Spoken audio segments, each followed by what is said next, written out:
मित्रांनो, आज आपण NMMS आणि स्कॉलरशिप या परीक्षेसाठी अत्यंत उपयुक्त असे गणिताचा भाग बघणार आहोत. तर गणिताच्या सर्व प्रकरणावर आधारित आपण 10 प्रश्न आज या व्हिडिओमध्ये पाहणार आहोत. तर आपल्याला NMMSसाठी हमखास विचारले जाऊ शकतात असेच महत्त्वाचे प्रश्न आपण इथे आज घेतलेले आहेत. तर यामध्ये आपण पहिला प्रश्न घेतलेला आहे. सोबतच्या आकृतीमध्ये रेषा A समांतर रेषा B. रेषा A ही A आणि ही B या दोन रेषा समांतर आहेत आणि C ही त्यांची छेदिका आहे हे आपल्याला इथे दिलेले आहे. तर आपल्याला काय करायचे आहे की या दोन कोनाची मापे आपल्याला इथे काढायची आहेत. दोन कोन कोणते आहेत आपल्याला, तर आपण जर पाहिले हे दोन कोन आहेत आपल्याकडे दिसत आहेत आपल्याला 2x वजा 30 हा एक कोन आहे आणि दुसऱ्या साईडचा आहे आपल्याकडे 3x. मग इथे जर आपण पाहिले की आपल्याकडे ज्यावेळेस ही आपली छेदिका गेलेली असते त्यावेळेस जे दोन कोन तयार होतात तर हे आपले रेषीय जोडीतले कोन, म्हणजे ज्याला आपण अँगल ऑफ लिनियर पेअर्स असं म्हणतो. म्हणजेच रेषीय जोडीतील कोन असतील तर त्या दोन्ही कोनाच्या मापाची बेरीज 180 असते. म्हणजे आपल्याला असं मांडावं लागेल की 2x वजा 30 हा एक कोन झाला अधिक दुसरा 3x बरोबर 180, या दोन्हीची बेरीज 180 असते. मग इथे आपल्याला काय करायचं आहे, हे 2x आणि हे 3x यांची बेरीज करू आपण 5x आणि हे वजा 30 180कडे घेऊन जाऊ बरोबर 180 हे वजा 30 इकडे आल्याच्या नंतर अधिक 30 होतील. नंतर मग 5x बरोबर यांची बेरीज करू 0 8 आणि 3 11, त्याच्यानंतर 1 आणि 1 2. मग काय करता येईल आपल्याला इथे की 5x बरोबर किती आलेले आहे आपलं आता इथे 5x बरोबर 210. मग आपण x बरोबर 210 छेदामध्ये 5 घेऊ. 5 चोक 20 एक उरला 5 दुने 10 42. मग आता आपल्याकडे x बरोबर किती आलेले 42. मग आपल्याला एक कोन काढायचा, तर पहिला आपण 3x घेतला तर 3x बरोबर म्हणजे 42 गुणिले 3 3 दुने 6 आणि 3 चोक 12 126. तर आपल्याला एक कोन 126 मिळतो आणि मग दुसरा 54 भेटेल, कारण पर्यायामध्ये आपल्याला फक्त 126 एकाच पर्यायामध्ये दिसतं. म्हणजेच आपलं पर्याय क्रमांक 4 हे काय इथे आपल्याला उत्तर मिळालेलं आहे. अशाच प्रकारचा आपण पुढील प्रश्न पाहू. प्रश्न क्रमांक 2 आपल्याला आपण घेतलेला आहे की 12m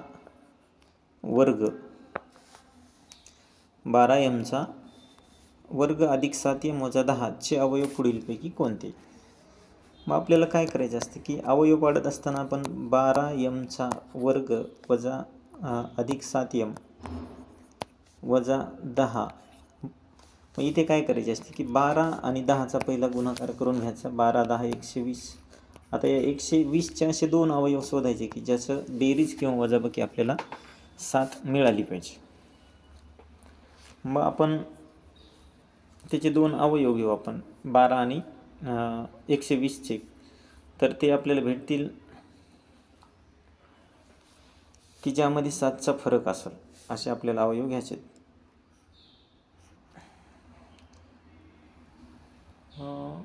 ते कोणते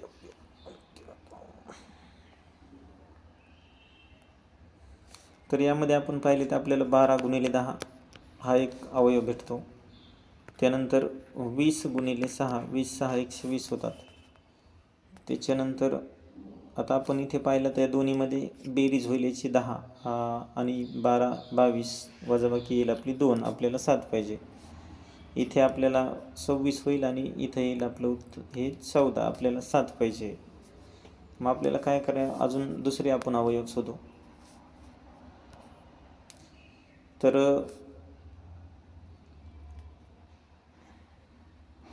ज्याच्यामध्ये आपल्याला 7चा फरक असेल 15 गुणिले 8 बघू आपण. 15 8 120 आणि त्यामध्ये फरक 15तून 8 गेले तर 7 राहतात. म्हणजे आपल्याला 15 आणि 8 हे 2 अवयव आपल्याला इथे घ्यायचे आहेत. मग आपण काय करू आता की आपल्याला पहिला अवयव तसाच मांडायचा असतो पहिलं पद.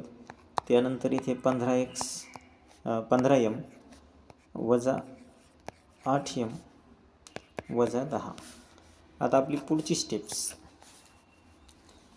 काय करता येईल आपल्याला इथे की 12 आणि 15 आहेत, इकडे 8 आणि 10 आहेत.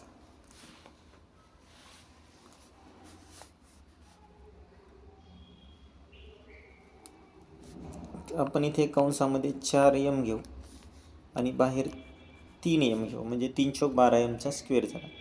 आणि अधिक 3 5 15, म्हणजे इथे फक्त 5 घेऊ. नंतर इथे परत आपल्याला हाच कंस इकडे घ्यायचा असतो, म्हणून 4m अधिक 5 आणि इथे येईल आपलं 2. 2 चौक 8, 2 पंचे 10. यानंतर आता आपल्याला दोन्ही कंसासाठी एक कंस घ्यायचा आहे, 4m अधिक 5 आणि दुसरा कंस होईल आपला 3m वजा 2. मग आता असं आपल्याला कुठं दिसतं का आपलं 5 की 4m अधिक 5, 4m अधिक 5 इथे दिसतं आणि 3m वजा 2. तर या पर्यायामध्ये आपल्याला हे उत्तर आपलं दिसत आहे, पर्याय क्रमांक 2. यानंतर पुढील प्रश्न पाहू. एक बस ताशी 40 किमी वेगाने धावते. ताशी 40 किमी वेगाने धावते व निर्धारित अंतर 6 तासात पूर्ण करते. म्हणजे 6 तास पूर्ण करते. जर तेच अंतर 5 तासात पूर्ण कापायचे असल्यास गाडीचा वेग कितीने वाढवावा लागेल. आपण पहिला वेग आपल्याला दिलेले 40, मग गाडी 40 गुणिले 6 किती जाईल, 24, 240. तर 5 तासात जाण्यासाठी आपल्याला काय करायचं आहे की या 240ला 5ने भाग द्यायचा. 240 भागिले 5, 5 1 5, 5 चौक 20, उरले 4, 5 8 40, 48 आले. म्हणजे आपलं हे 48 आलेलं आहे आणि गाडीचा पहिला वेग आहे आपला 40. या दोन्हीची वजाबाकी करायची, 8. म्हणजे आपल्याला कितीने वाढवावं लागेल, 8 किमीने वाढवावं लागेल. पर्याय क्रमांक 2. एकदम सिंपल आहे. आपण फक्त गुणाकार केला आणि पुढच्या 5ने त्याला भाग दिला, आपल्याला उत्तर मिळून गेलं. यानंतर प्रश्न क्रमांक 4. इथे काय दिलेलं आहे आपल्याला की 12, 42, T, 55, 26, 68 या संख्यांचा मध्ये 40 आहे, तर टीची किंमत काढायची.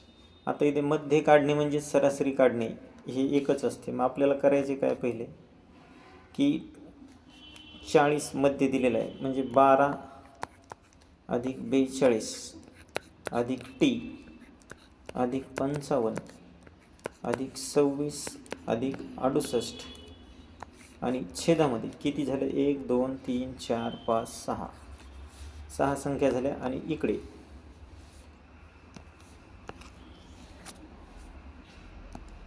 आपल्याला किती दिलेलं आहे, मध्ये 40. मग इथे काय करायचे, आपल्याला बेरीज करून घ्यायची. 40 गुणिले 6 बरोबर 8 आणि 7 14 आणि 5 19 आणि 2 21 22 23ला 3, हातच्या 2 आले, हातच्या 2 6 आणि 2 8 आणि 5 13, 13 आणि 4 17 आणि 1 18 आणि 2 20, म्हणजेच 203. आता हा अधिक टीला टी, मग इथे आपण हा गुणाकार करू. 6 चौक 24, 240. हे 203 इकडे घेऊन आहे, वजा 203 बरोबर टी. आता टी बरोबर इथे आपण ही वजाबाकी करायची, म्हणजे 240 मधून 203 गेले तर उरतात 37. टी बरोबर 37, पर्याय क्रमांक 4. एकदम सरासरी ज्या पद्धतीने आपण काढतोच त्याच पद्धतीने आपल्याला हा प्रश्न सोडवायचा होता. यानंतर आपला पुढचा प्रश्न आहे 5 नंबरचा. इथे आपल्याला असं दिलेलं आहे की 2x वजा 10 बरोबर 2x वजा 10 बरोबर 4 वजा 4x. तर आपल्याला x बरोबर किती असं इथे विचारलेलं आहे. मग आपण काय करू की 2x आणि 4x एका साईडला घेऊ, म्हणजे 2x हे वजा 4x अलीकडे आले म्हणजे अधिक 6x झाले. इथं 4 आहेत, हे 10 इकडे वजा 10 इकडे आले म्हणजे हे अधिक 10 झाले. आता इथे आपल्याकडे हे आपले 4 येतात, 4x 4 आणि 2 किती झाली 6x बरोबर 10 आणि 4 14. मग काय करायचं, x बरोबर 14/6, 2ने भाग द्या, 2×7 14, 2×3 6, म्हणजे एक्सची व्हॅल्यू एक्सची किंमत 7/, आपल्याला किती मिळाली 3, 7/3. तर इथे आपल्याला 12% काय दिलेलं आहे, दर दिलेला आहे. संदीपने बँकेकडून काही रक्कम सरळ व्याजाने 12% दराने घेतली आणि 3 वर्षानंतर त्याला 5,400 रुपये व्याज भरावे लागत असेल तर आपल्याला इथे मूळ रक्कम शोधायची आहे. म्हणजे आपल्याकडे काय करू आपण की आपल्याला व्याज दिलेले मूळ रक्कम काढायची आहे. म्हणजे आपण व्याज गुणिले सरळ व्याजाच्या सूत्राने हे सोडू आपण. म्हणजेच व्याज बरोबर 5,400 बरोबर काय राहतं, मुद्दल माहीत नाही म्हणून x घेतले गुणिले जे काही दर आहे 12 गुणिले वर्ष 3 छेदामध्ये 100. मग आता इथे आपल्याला x बरोबर ह्या 5,400चा आणि 100चा तिरकस गुणाकार झाला आणि छेदामध्ये 12×36. आता आपल्याला काय करायचे आहे की इथे 54 आणि 36ला आपण 6ने भाग देऊ. 6×1 6, 6×9 54 आणि 2 शून्याला 0. परत 6×1 6, 6×1 6, 3 उरले 6×5 30 आणि आता आपल्याकडे x बरोबर काय मिळालं आपल्याला 150 गुणिले 100 मिळाले. म्हणजेच x बरोबर 150 150 2 शून्याला 0, 15,000 रुपये त्याला जे काही आपल्याला किती रक्कम घेतलेली होती तर पर्याय क्रमांक 4ची रक्कम त्याने घेतलेली होती. यानंतर पुढील प्रश्न बघू आपण. ए आणि बी यांच्यामध्ये समचलन आहे. जर ए बरोबर 4, ए बरोबर 4 आणि बी बरोबर 13 असेल आणि पुन्हा जर ए बरोबर 16 तर बी बरोबर काय असं आपल्याला इथे विचारलं. मग आपण असं घेऊ की एची किंमत 4 आहे आणि हे समचलन असल्यामुळं आपण सरळ सरळ घेतलं. त्यानंतर एची किंमत 16 आहे तर आपण बीची x घेऊ. आता आपण हा तिरकस गुणाकार करू. 4x बरोबर 16 गुणिले 13, 16 गुणिले 13. परत x बरोबर 16 गुणिले 13 छेदामध्ये 4, 4×1 4, 4×4 16. आता x बरोबर ते चोक 13 गुणिले 4, 13×4 52. आपल्याला 52 मिळतं. पर्याय क्रमांक 1 आपलं उत्तर आहे. पुढील प्रश्न पाहू आपण. प्रश्न क्रमांक 8. तर 8 नंबरचा प्रश्न आपल्याला दिलेला आहे की सूरजने आपली दुचाकी दलालामार्फत विकली. दुचाकीची किंमत 32,500 रुपये ठरली. सूरजने 4% दलाली दिली तर ती गाडी विकून सूरजला किती रुपये मिळाले. आपल्याला इथे दलाली काढायची पहिलं. तर 32,400 32,500 रुपयावर 4% दलाली दिली म्हणजे 4/100. तर हे 2 शून्य आणि हे 2 शून्य आपण कॅन्सल केले म्हणजे 325 गुणिले 4 आपल्याला इथे राहिलेले आहेत. मग 325 गुणिले 4चा आपण गुणाकार जर केला तर येईल आपल्याला 1300 रुपये. आता 1300 रुपये काय गेली आपली इथे दलाली गेली. मग मूळ किंमत किती होती आपली 32,500 मधून 1300 रुपये आपण काय वजा करायचे. म्हणजे आपल्याला काय करता येईल, किती रुपये येईल आपलं उत्तर. मग हे 31,200 रुपये आपल्याला वजाबाकी मिळते म्हणजे पर्याय क्रमांक 4. त्यानंतर आपण पुढील प्रश्न पाहू. प्रश्न क्रमांक 9. इथे आपल्याला दिलेले 12x अधिक 7/2 बरोबर 31/2. तर एक्सची व्हॅल्यू आपल्याला एक्सची किंमत काढायची आहे. मग इथे आपण एक सरळ सरळ असं घेऊ की 12x ला 12x जागेवर ठेवू. हे अधिक 7/2 इकडे घेऊन जाऊ म्हणजे 31/2 वजा होतील 7/2. मग 12x बरोबर छेद समान आहे म्हणून 31 वजा 7/2. परत 12x बरोबर 31 मधून 7 गेले किती राहतात 24/2. आता भागाकार करा. 2 1 2 2 4. आता आपल्याला काय राहिलेले खाली तर आता आपल्याकडे राहिलेले आहेत 12x बरोबर 12. मग x बरोबर 12/12. 12×1 = 12 म्हणजे xची किंमत किती मिळाली आपल्याला? 1 मिळालेली आहे. तर पर्याय क्रमांक 1च हे आपलं उत्तर आहे. यानंतर आपला पुढील प्रश्न आहे की शेजारच्या आकृतीमध्ये जीवा PQ ही वर्तुळ केंद्रापासून 3 सेमी अंतरावर आहे. म्हणजे हे अंतर आहे 3 सेमी. हे अंतर आहे 3 सेमी आणि त्रिज्येची लांबी इथे त्रिज्या OQ ही त्रिज्या आहे, त्रिज्येची लांबी 5 सेमी आहे. तर आपल्याला PQची लांबी इथे शोधायची, P आणि Qची.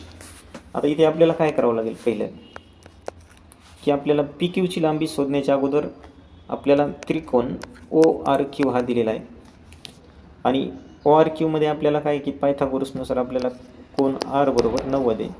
पायथागोरसने आपण याला जर सोडवलं किंवा आपल्याकडे एक पायथागोरसचे त्रिकुटे असतात, आपल्याकडे 3, 4 आणि 5 हे पायथागोरसचे त्रिकुट आहे. तर यामधले आपल्याला 3 आणि 5 ऑलरेडी इथं दिसत आहे, म्हणजे याचं आपल्याकडे किती असणार आहे? 4 असणार आहे. हे जे RQ आपल्याला दिसतं हे किती येईल आपलं? 4. मग आता RQ हा अर्धा भाग आहे, आपल्याला PQ काढायचा आहे. मग PQ बरोबर 2 गुणिले RQ जर केलं आणि इथे जर आपल्याला पुन्हा आपण 2 गुणिले ही 4 किंमत ठेवली तर 4 दुणे किती येईल आपलं उत्तर? 8 येईल. तर पर्याय क्रमांक आपल्याला 2 मिळतं. इथं जर आपल्याला आपण हे जर आपल्याला त्रिकुट माहीत असेल तर आपल्याला या पद्धतीने सोडवता येईल आणि जर माहिती नसेल तर मग आपल्याला इथे पायथागोरसनुसार आपल्याला हे 3चा वर्ग आणि 5चा वर्ग घेऊन 25 मधून 9 वजा करून 16 येतील आणि मग 16 हा 4चा वर्ग आहे. अशा पद्धतीने सुद्धा आपल्याला काढता येईल. पण जर हा 3, 4, 5चं त्रिकोण तुम्हाला माहिती असेल तर तुम्ही अशा पद्धतीने हा प्रश्न लवकरात लवकर सोडवू शकता. तर आज आपण या व्हिडिओमध्ये 10 प्रश्न पाहिलेले आहेत. पुढील व्हिडिओमध्ये आपण अजून जास्तीत जास्त प्रश्न घेण्याचा प्रयत्न करू. तर जर हा व्हिडिओ तुम्हाला आवडला तर व्हिडिओला लाईक करायला, शेअर करायला विसरू नका आणि खास करून चॅनलला सबस्क्राईब करायला विसरू नका, जेणेकरून तुमच्यासाठी नवनवीन व्हिडिओ आणि परीक्षेच्या दृष्टीने खूप महत्त्वाचे व्हिडिओ आपण या आपल्या चॅनलवरती अपलोड करत आहोत. त्यासाठी चॅनलला सबस्क्राईब करायला विसरू नका. धन्यवाद.